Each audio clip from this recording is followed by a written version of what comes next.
I was 39 years old when my father said I could come to my brother's engagement dinner, but only if I showed up like a stranger and left the same way. He didn't yell. He didn't threaten. He spoke in the calm tone people use when talking about table settings or what wine to serve. My brother's future in-laws were important federal judges, he reminded me. Refined people. Powerful people. If anyone asked, I was not supposed to say I was his sister. Just sit quietly in the back, smile politely, and keep things simple. No confusion. What none of them knew was that the man they were trying so hard to impress would recognize me the second he saw my face. My name is Amelia Harper, but almost everyone in my real life called me Mia. I was a captain in the United States Army. I had learned a long time ago that the worst humiliations often come wrapped in the softest voices. They don't look like attacks. They look like practicality. Like keeping the peace. Like family harmony. The ugliest things people do are usually the ones they can explain perfectly without ever sounding mean. My father proved that on a Tuesday evening while I was still sitting at my desk. The office was quiet. A low hum came from the vent overhead. The smell of old coffee lingered down the hall. I had a stack of briefing folders waiting for morning. Then my phone lit up. My brother Ryan's name flashed on the screen. For 1 second I thought it was a normal update about the dinner, maybe a time change or something small to bring. I opened the message and read it. Then I read it again. Hey, just keeping this easy for Friday. Sophia's parents are both federal judges and Dad thinks it would be better if we don't get into the whole family dynamic. So please don't mention you're my sister unless it comes up directly. No need to make the night awkward. They've got a small table in the back for a few extra guests. Appreciate you understanding. The words felt too clean. Too rehearsed. Like several people had talked about it before sending it to me. I stared at the screen until it went dark. Right then, as if on cue, my phone rang. It was my mother. I almost let it go to voicemail, but I knew that would only delay the conversation. I answered and leaned back in my chair, staring out the narrow window at the dark parking lot. Honey, she said in that careful voice she used when she wanted me to accept something painful without making a fuss. Did Ryan text you? Yes. There was a soft pause. I just don't want you to take it the wrong way. That was always her special skill, not defending the hurt, but managing how I reacted to it. How should I take it? I asked. She ignored the question. This dinner is important to him, Mia. Sophia's family is very distinguished. Her father is on the federal bench, her mother too, and everything will be very formal. Your father just thinks it would be better if there weren't any unnecessary complications. I looked down at the file in front of me, but the words had stopped making sense. Unnecessary complications, I repeated. You know what I mean. I did. That was the problem. In our family, no one ever had to say the cruel part out loud. They just moved the furniture around it and expected me to know my place. She kept going. They've already finalized the seating. There's a smaller table toward the back near the service entrance. It's actually quieter there. You might prefer it. Quieter. That was how they always turned exclusion into manners. Quieter meant hidden. Simpler meant smaller. Better meant easier for everyone except me. And what am I supposed to say if someone asks who I am? I said. Another pause. Then, almost briskly, you don't have to volunteer anything. You can just say you work with the Army. Work with the Army. Not serve. Not led. Not captain. Certainly not daughter. I closed my eyes. I felt that old familiar tightness behind my ribs, the same heavy feeling I had carried since I was a child. Ryan got the spotlight. I got the careful explanation. He was introduced with pride. I was managed, softened, edited down to whatever version caused the least tension. Dad asked you to call me, didn't he? I said. My mother let out a quiet breath. He just wants this evening to go smoothly. For whom? She didn't answer. That silence said everything. After we hung up, I sat there for several minutes with my phone face down on the desk. Footsteps echoed in the hall. Laughter came from somewhere farther away.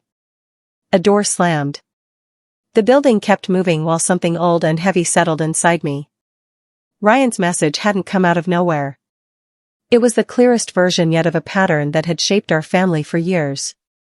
Ryan had always been the son my parents could introduce without any explanation. He had easy charm. Teachers liked him. Coaches liked him. Other parents liked him. He learned early that a confident smile and the right joke could open doors. My parents built their hopes around that the way some families build around money. When he got into a good university, my father talked about it for months. He told neighbors. He told the furnace repairman. He told strangers at church.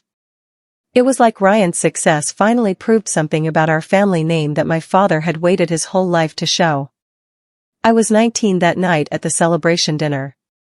I had signed my Army enlistment papers 2 weeks earlier. My parents were still pretending the decision might disappear if they ignored it long enough.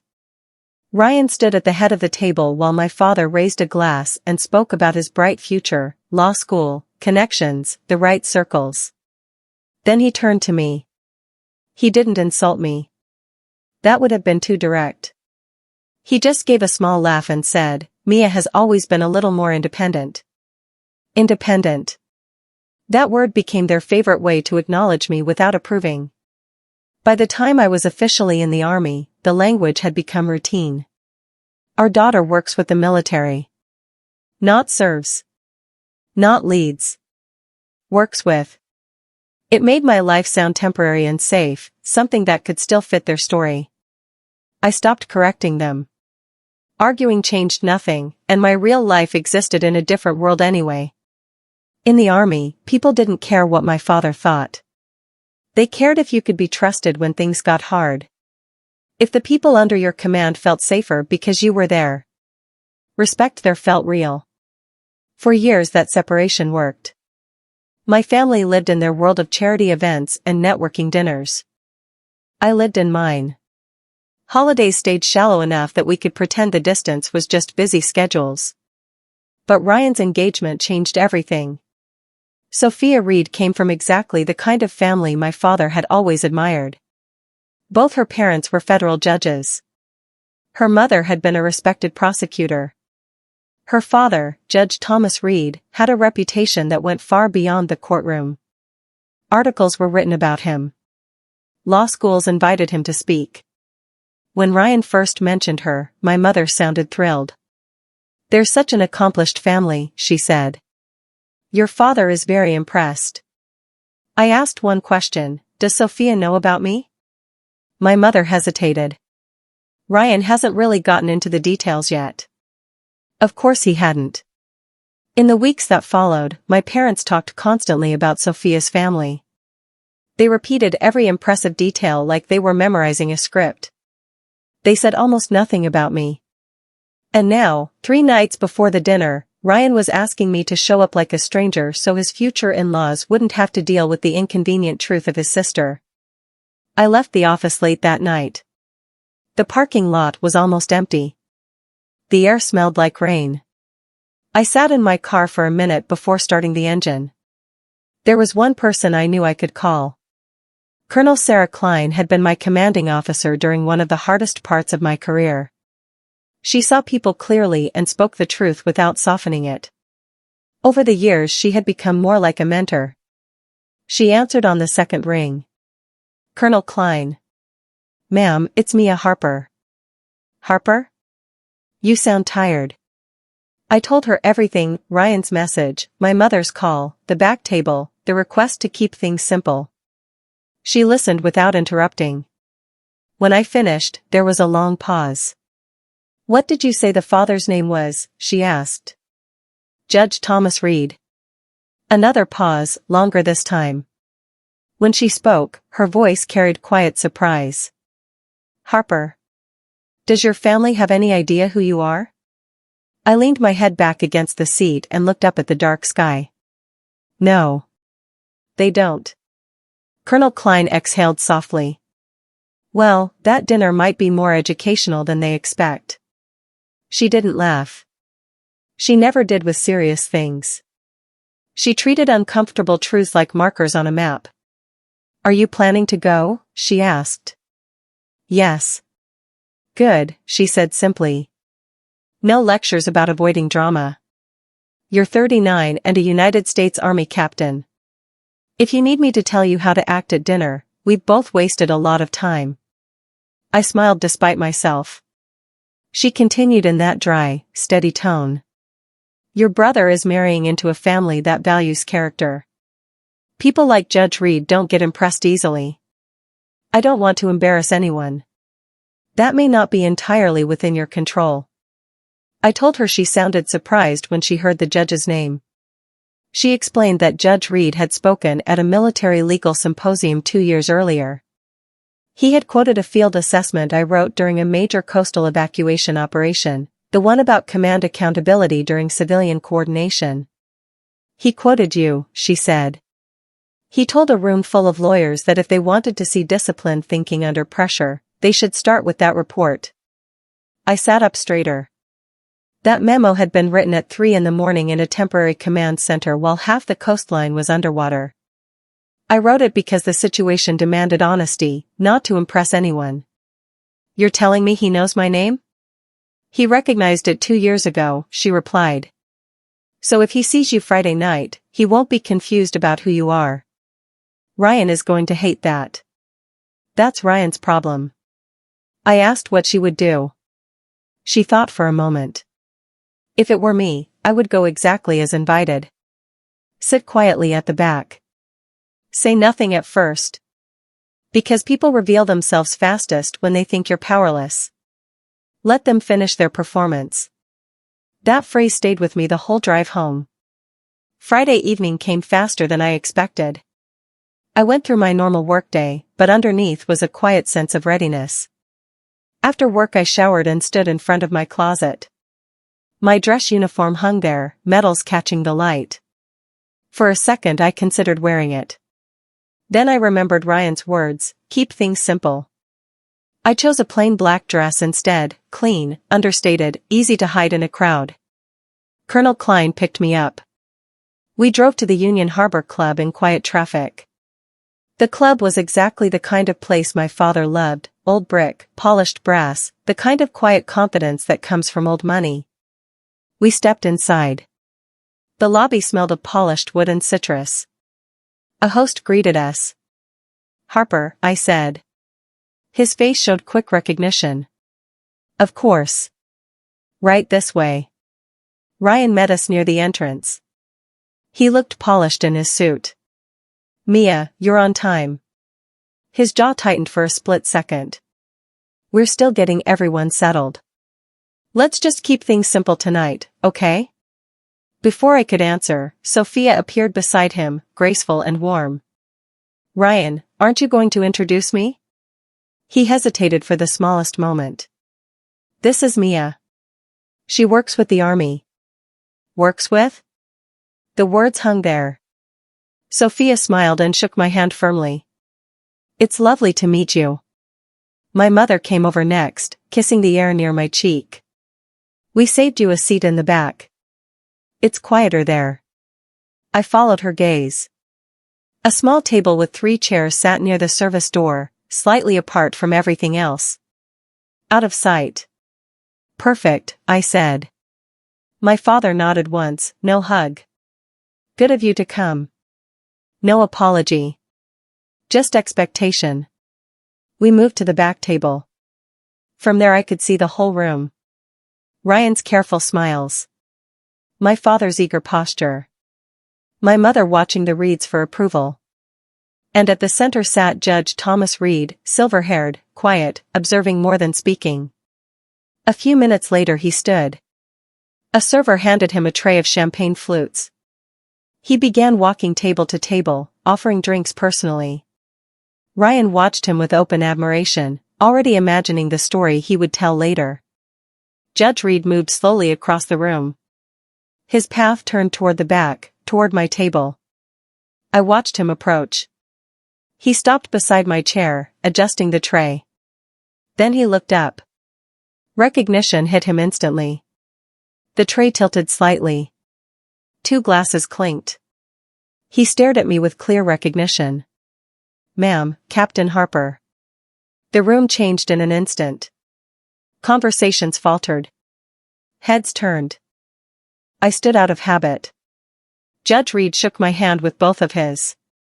"I did not realize you were here tonight. It's an honor to see you again." By then every face at the main table was turned toward us. Ryan's expression froze. My mother's smile slipped. My father rose halfway out of his chair then stopped. Judge Reed continued warmly. "I quoted your coastal evacuation report during a symposium in Washington. One of the clearest analyses of command responsibility I've read in years."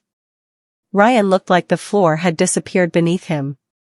My father blinked hard. Judge Reed turned slightly. "And you must be Colonel Klein." She stood. "Retired, Your Honor." He greeted her with respect, then looked around the room slowly, taking in the seating arrangement, the main table, the distance to my quiet corner near the service door. "Why is Captain Harper seated back here?" he asked calmly. His voice carried across the room. No one answered right away. Ryan forced a smile. There must have been some confusion with the seating. Judge Reed studied him, then my father, then me. Something shifted in his eyes, the quiet look of a man who had spent his career spotting the difference between accident and choice. Colonel Klein stepped forward. "With respect, the seating appears very intentional." Judge Reed turned to my mother. "Mrs. Harper, did you arrange the seating?" She hesitated. "We simply wanted the evening to go smoothly." He repeated the word. "Smoothly." Then he looked at Ryan. Ryan gripped the back of a chair. "It's really nothing. Mia doesn't care where she sits. She prefers quieter spaces anyway." Judge Reed's eyes sharpened. Colonel Klein took out her phone and showed it to the judge. "Your Honor, I believe the seating decision was discussed in advance." Judge Reed read the message. He read it again slowly. Then he placed the phone on the table. He asked Ryan directly, "What is the context in which a man asks his sister to attend his engagement dinner but tells her not to say she is his sister because it would be embarrassing?" Ryan stammered. "Your Honor, it sounds worse than it is." Sophia stared at him. "What message?" Colonel Klein read Ryan's exact words aloud. "You can come to the dinner, but please don't tell anyone you're my sister. Sophia's parents are federal judges. It would be embarrassing." The room went completely still. Sophia's face went pale. "You told me she worked in administrative support for the Army." Ryan swallowed. "I was trying to keep things simple." Judge Reed leaned back. "No. You were trying to avoid comparison." He gestured toward me. "This woman has served her country in positions of real responsibility. Her work has been cited in serious legal discussions about civilian protection and command oversight. And you seated her near the service door because you thought her presence would embarrass you." Ryan looked stunned. Sophia turned to him slowly. "Is that true?" He said nothing. The silence was the answer. Judge Reed spoke quietly but clearly. "A man who hides his own sister to appear more impressive is not a man I would trust with my daughter's future." Sophia stared at the ring on her finger for several long seconds. Then she took it off and placed it gently on the table beside Ryan's plate. The small sound echoed in the quiet room. She stepped back. "You didn't just lie to me. You lied about the kind of person you are." Then she walked toward the door with her parents. The engagement was over. Just like that. My mother tried to fix it. "This is all a misunderstanding. Families say things like that sometimes." Colonel Klein cut in calmly. "No. It means exactly what it says. My father told her she had caused enough disruption. She replied that she had simply read the words his son sent. Ryan turned to me, voice urgent. Mia, can we talk outside for a minute? I looked at him, the brother I had known my whole life, the one who had always charmed his way through rooms. For the first time I saw real fear in his eyes. No, I said. The word carried across the quiet room. You were comfortable humiliating me in front of strangers. You can hear my answer here too. Judge Reed stood. I believe the evening has reached its natural conclusion. He told a staff member to inform his wife they were leaving. Sophia came back briefly. She looked at me with sincere regret. I'm sorry. You didn't deserve any of this. I nodded. Thank you. Judge Reed placed a hand on his daughter's shoulder and they left. The door closed quietly behind them. The dinner was finished even though the food had barely been served. Ryan stood alone beside the empty table. My mother sank into a chair. My father stared at the tablecloth like it might explain what had just happened. I stood. Colonel Klein rose with me. I looked at my brother one last time. There's nothing left to discuss. Not tonight. Not privately. Not after years of being useful only when I agreed to stay small. We walked out together. I could feel every eye in the room following us, but this time the attention didn't feel like judgment. It felt like the truth finally winning. Outside the cold night air cleared my head. Colonel Klein asked if I was all right. I looked back through the tall windows at my brother standing in the ruins of the evening he had planned for months. Then I turned away. I am now, I said. In the weeks that followed, the story spread quietly through the right circles. Ryan's engagement never recovered. His professional reputation started to crack, small questions at first, then quiet doubts that grew until people no longer trusted the image he sold. My parents tried to repair things the only way they knew how. They rewrote the story. My mother sent a long email about forgiveness and family unity. My father left messages saying I had always been the stronger one and should let it go. I read the first few lines and deleted it. They didn't want real change. They wanted the old version of me, the one who would quietly accept humiliation so their lives could continue smoothly. That version no longer existed. I changed my number. I filtered their emails. I went back to the life I had built on my own terms. Work continued. Responsibility continued. Months later a promotion came through based on my record, my judgment, and my work, not on what my family thought. Sometimes the strongest revenge isn't loud. It's simply standing in your truth long enough for everyone else to finally see who always had real value. If this story made you think about someone who deserves to be seen for who they really are, share it with them. And if you've ever had to walk away from people who only wanted you when you stayed small, I'd love to hear your story in the comments.